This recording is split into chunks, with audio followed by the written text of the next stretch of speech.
I'm Brandon. I'm the owner and founder of Dabdock, and I'm just going to give you a quick tour of pretty much what is the Dabdock Studio. I just wanted to introduce you to our best-selling product. This is the Dabdock Tray. It's an all-in-one dab tool organizer designed by me. They're made with vapor-smoothed ASA polymer, featuring heat-resistant non-stick silicone dab mats, silicone slide or banger holders, and silicone rubber carb cap holders as well. There's cotton swab storage in the back, a dab tool rack, 5x4-inch silicone dab mat. There's two terp pearl trays in the front, and dual 510 cart compartments in the back to keep your 510 carts upright. These are only 3 inches tall, so they fit great in any travel cases along with your torch, your rig. E-rigs work on it great too. You can keep chambers in here instead of carb caps. All right, so let's get to the video. All right, so right here, I keep all my filament. We use ASA polymer, which is a premium grade 3D printing filament. So this is what a 3D print might usually look like. You can see it's a little rough. You can see these individual layer lines, these horizontal lines going up and down. That's probably what you're used to seeing if you're familiar with 3D printed products, but this is what ASA polymer comes to look like after we finish post-processing it. You can see it has this mirror smooth look to it. This seam going down the middle is actually a weld line. These are actually two halves connected together. So to show you an example, this is just one half of that product, and I have these dowel rods, and I do have like a little system that interlocks them together. But once they're interlocked together, I do go through with a 3D printer pen and I fill in the cracks, and then you get one complete product like so. So yeah, all the products are vapor smoothed. It's a post-processing technique that I've developed and perfected over the years of making these. As far as I know, I am the only 3D printing manufacturer, at least in the dab tool organizer niche, that uses that type of filament and utilizes that post-processing technique. But yeah, as you can see, I'm just in an unfinished basement. It's not really glorious, but I just want to show you guys that I am just one person. Yeah, so before I move on, I just want to say all of these I did design myself using a mix of Tinkercad and Fusion 360 and probably some other 3D software along the way, but that's what I use right now for the most part. Here's just another one of our products. This is part of the ISO soak containers, these dual compartment ISO soak containers.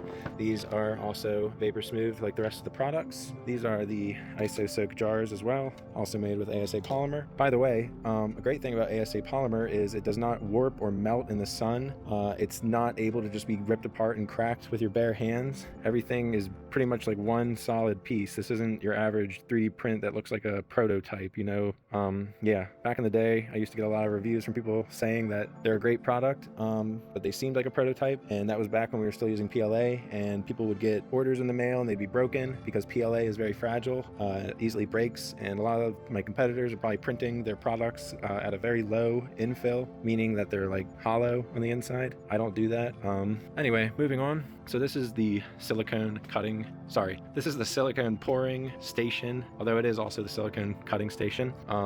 I pour all of my silicone parts that are incorporated into my products over here. That's why you see this is all silicone. That's, it's an inevitable mess, and I try to keep up with cleaning. I sweep it every day, I promise. But yeah, these are molds that I designed, again, using Fusion 360 or Tinkercad or a mix of both of those. They're two-part molds. I was originally bolting them together with screws. I spent a lot of time thinking of ways to improve my business and do things faster. I try to ship as fast as I can. These are handmade, and this isn't something that is easily mass produced, at least not at the level I'm at. But yeah, so I pour all the silicone here. We have some orange carb caps and slide holders going, or banger holders, whatever you want to call them. Those are the rectangle ones. Once they're demolded, I usually throw them in here. This is for uncut silicone, and the reason we have to cut it is because usually when I demold them, silicone, I guess you call this flashing, silicone seeps down into the cracks between these, and I try sanding these and whatever, but it's really hard to get these not to deform. Usually not as big of an issue with the carb cap holders, but with the slide holders, it's kind of a pain because you got to get in there and snip all those out. But no, I seriously do try to do the best job that I can. But I appreciate everyone's understanding with the fact that I do all this by myself and it's a lot of work and I don't really have much to show for it. So these are my 3 Bamboo Labs P1S 3D printers. I got my first one probably back in June, got my second one probably the following week, and then I just got this third one not too long ago, probably about a week and a half ago. Back in the day, I used to have 12 Creality Ender 3 V2s. They've sucked really bad. I pretty much had to repair one every day, if not more than one every day, like literally every day. I haven't had a single issue with these since the day I got them. I have them sitting on cement tiles. I don't know if it really helps with anything, but this table is not ideal. If I didn't mention it before, this is where I do like packing and order staging. Like usually when things are done smoothing, I'll put them over here.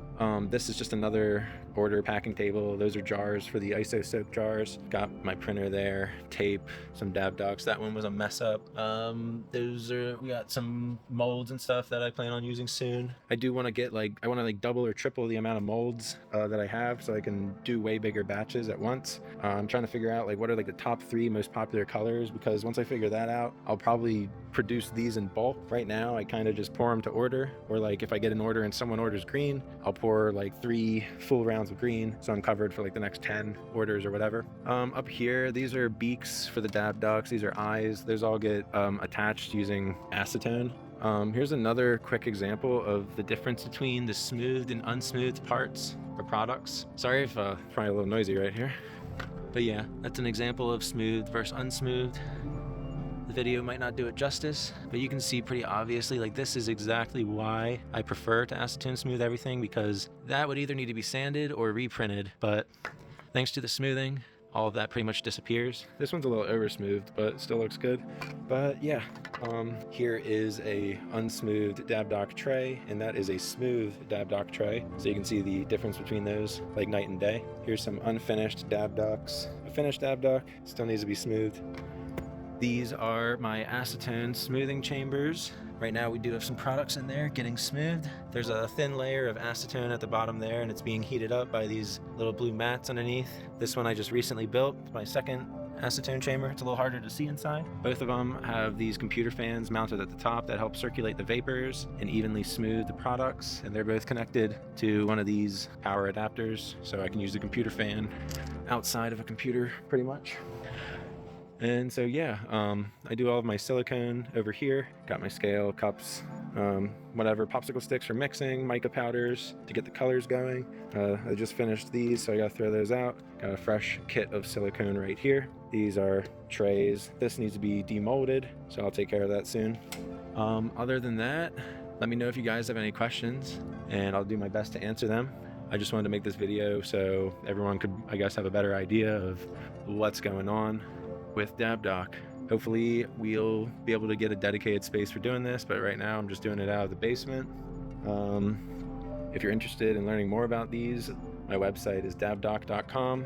I type up news, blogs. You can check out my products. You can also check out my Instagram, which is also @Dabdock. I do use TikTok occasionally. I don't really use Twitter, although I probably should. But yeah, I'll just end this here. Thanks for watching.